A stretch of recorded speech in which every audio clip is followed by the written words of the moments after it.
Here we are at the Aviation Heritage Center in Sheboygan, Wisconsin. And I'm going to carry on with what happened as I came out of Cambodia with a last flight. After talking to Lufthansa and him relaying a flight plan for me, he also pronounced some words that were really shocking, but I thought they were appropriate, that Cambodia had fallen, and that's why we were escaping. And we were the last airplane out.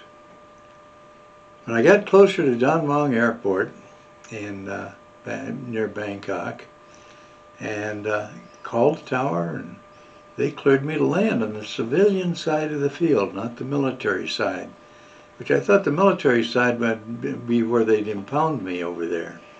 But no, I wheeled onto the ramp not too far down from the main terminal and parked between an Australian C-130 and a Convair that had flown out of Cambodia earlier. When I shut the airplane down, I was waiting for them to come out of the terminal and take us on in. Nothing happened, so I opened the cockpit window, and one of the crew members from the Australian C-130 said, "Hey, what's in that other airplane next to you? It smells like a gut wagon."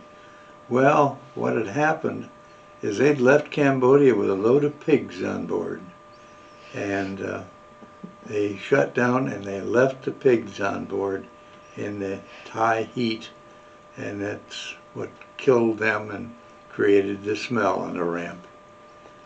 This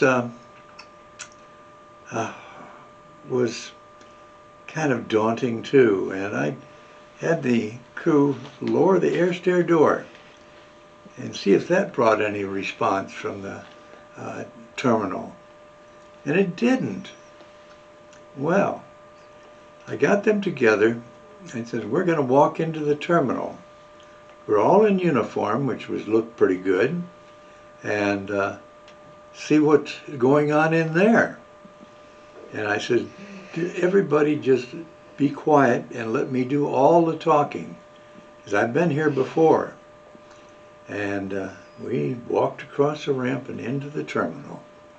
The first place there was a health check where you check your shot record, and he looked up, saw we were all in uniform, and waved us through. Hey, that's okay.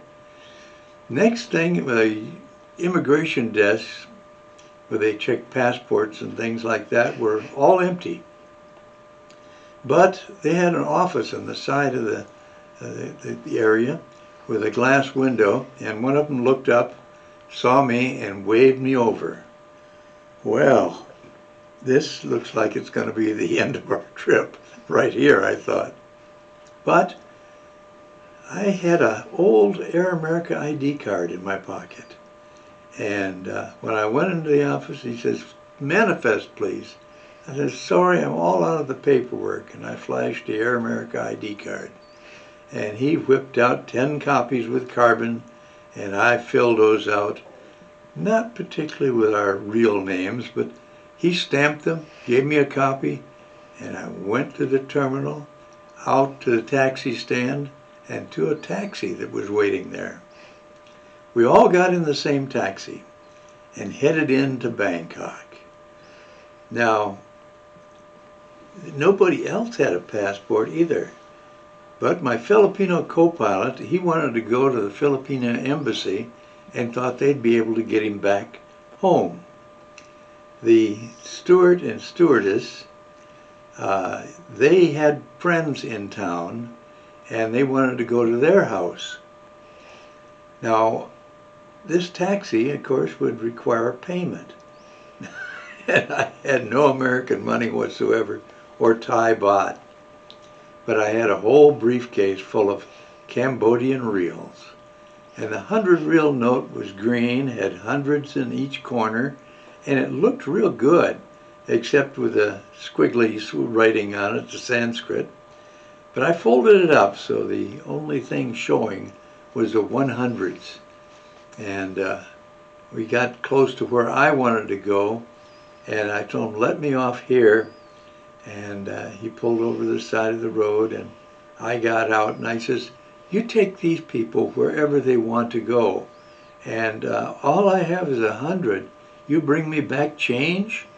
And he nodded his head, snapped it out of my hand, and took off. Well, I took off in another direction over towards an area that was known to be rather risque, but there was a bar there called Max's, and that's where most of the Air America and Continental guys went first to have a beer. And I went into Max's, and luckily I saw Max, and he knew me, so I knew I'd get a free beer out of it. But also at the bar was part of the royal family from Laos, Prince Panya, and sitting next to him was his Filipino accountant.